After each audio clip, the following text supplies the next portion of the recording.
राधे राधे दोस्तों, कृष्ण शरणार्थी चैनल पर आप सबका स्वागत है। आज की वीडियो में हम आपके लिए लेकर आए हैं देवशयनी एकादशी की व्रत कथा। चलिए फिर शुरू करते हैं। धर्मराज युधिष्ठिर ने कहा, हे केशव, आषाढ़ शुक्ल एकादशी का क्या नाम है? इस व्रत के करने की विधि क्या है और किस देवता का पूजन किया जाता है? श्री कृष्ण कहने लगे कि हे युधिष्ठिर, जिस कथा को ब्रह्मा जी ने नारद जी से कहा था वही मैं तुमसे कहता हूँ। एक समय नारद जी ने ब्रह्मा जी से यही प्रश्न किया था। तब ब्रह्मा जी ने उत्तर दिया कि हे नारद, तुमने कलयुगी जीवों के उद्धार के लिए बहुत उत्तम प्रश्न किया है, क्योंकि देवशयनी एकादशी का व्रत सब व्रतों में उत्तम है। इस व्रत से समस्त पाप नष्ट हो जाते हैं और जो मनुष्य इस व्रत को नहीं करते वे नरकयामी होते हैं। तो इस व्रत के करने से भगवान विष्णु प्रसन्न होते हैं। इस एकादशी का नाम प्रधा है। अब मैं तुमसे एक पौराणिक कथा कहता हूँ, तुम मन लगा के सुनो। सूर्य वंश में माधांता नामक का एक चक्रवर्ती राजा था, जो सत्यवादी और महान प्रतापी था। वह अपनी प्रजा का पुत्र की भांति पालन किया करता था। उसकी सारी प्रजा धन धान्य से भरपूर और सुखी थी। उसके राज्य में कभी अकाल नहीं पड़ता था। एक समय उस राजा के राज्य में 3 वर्ष तक वर्षा नहीं हुई और अकाल पड़ गया। प्रजा अन्न की कमी के कारण अत्यंत दुखी हो गई। अन्न के न होने से राज्य में यज्ञादि भी बंद हो गए। एक दिन प्रजा राजा के पास जाकर कहने लगी कि हे राजा, सारी प्रजा त्राही त्राही पुकार रही है, क्योंकि समस्त विश्व की सृष्टि का कारण वर्षा है। वर्षा के अभाव से अकाल पड़ गया है और अकाल से प्रजा मर रही है। इसलिए हे राजन, कोई ऐसा उपाय बताओ जिससे प्रजा का कष्ट दूर हो जाए। राजा माधांता कहने लगे कि आप लोग ठीक कह रहे हैं, वर्षा से ही अन्न उत्पन्न होता है और आप लोग वर्षा न होने से अत्यंत दुखी हो गए हैं। मैं आप लोगों के दुखों का समझता हूँ। ऐसा कहकर राजा कुछ सेना साथ लेकर वन की तरफ चल दिया। वह अनेक ऋषियों के आश्रम में भ्रमण करता रहा। अतः मैं ब्रह्मा जी के पुत्र अंगिरा ऋषि के आश्रम में पहुंचा। वहां राजा ने घोड़े से उतरकर अंगिरा ऋषि को प्रणाम किया। मुनि ने राजा को आशीर्वाद देकर कुशल क्षेम के पश्चात उनसे आश्रम में आने का कारण पूछा। राजा ने हाथ जोड़कर विनीत भाव से कहा कि हे भगवान, सब प्रकार से धर्म पालन करने पर भी मेरे राज्य में अकाल पड़ गया है।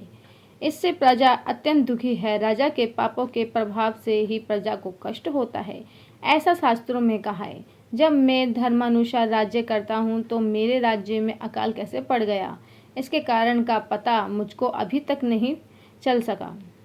अब मैं आपके पास इसी संदेह को निवृत्त कराने के लिए आया हूँ। कृपा करके मेरे इस संदेह को दूर कीजिए, साथ ही प्रजा के कष्ट को दूर करने का कोई उपाय बताइए। इतनी बात सुनकर ऋषि कहने लगे कि हे राजन, ये सतयुग सब युगों में उत्तम है। इसमें धर्म को चारों चरण सम्मिलित है, अर्थात इस युग में धर्म की सबसे अधिक उन्नति है। लोग ब्रह्मा की उपासना करते हैं और केवल ब्राह्मणों को ही वेद पढ़ने का अधिकार है। ब्राह्मण ही तपस्या करने का अधिकार रख सकते हैं, परंतु आपके राज्य में एक शूद्र तपस्या कर रहा है। इसी दोष के कारण आपके राज्य में वर्षा नहीं हो रही है। इसीलिए यदि आप प्रजा का भला चाहते हैं तो उस शूद्र का वध कर दो। इस पर राजा कहने लगा कि महाराज, मैं उस निरपराध तपस्या करने वाले शूद्र को किस तरह मार सकता हूँ? आप इस दोष से छूटने का कोई दूसरा उपाय बताइए। तब ऋषि कहने लगे कि हे राजा, यदि तुम अन्य उपाय जानना चाहते हो तो सुनो। आषाढ़ मास के शुक्ल पक्ष की पधवा नाम की एकादशी का विधि पूर्वक व्रत करो।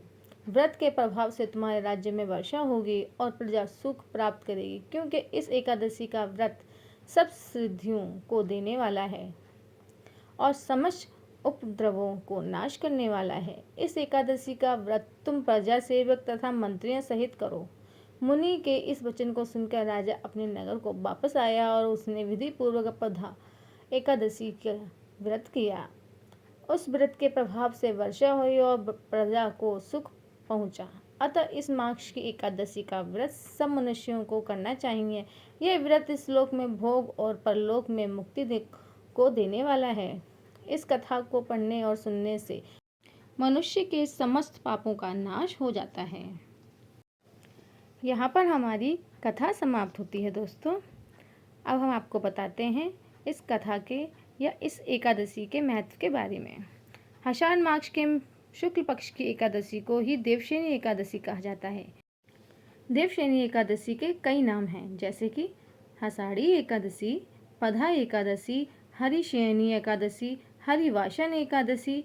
इन सभी नामों से इसे पुकारा जाता है। इसी एकादशी से चतुर्मास का आरंभ माना जाता है। इस अवधि में कोई भी शुभ कार्य जैसे विवाह आदि नहीं किया जाता।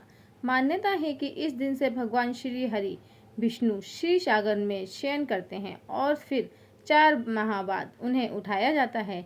उस दिन को देवउठनी एकादशी कहा जाता है। इस बीच के अंतराल को ही चतुर्मास कहा गया है। तो दोस्तों, उम्मीद करती हूँ आज की वीडियो आप लोगों को पसंद आएगी। तो फिर मिलेंगे नई वीडियो में नई जानकारी के साथ। राधे राधे।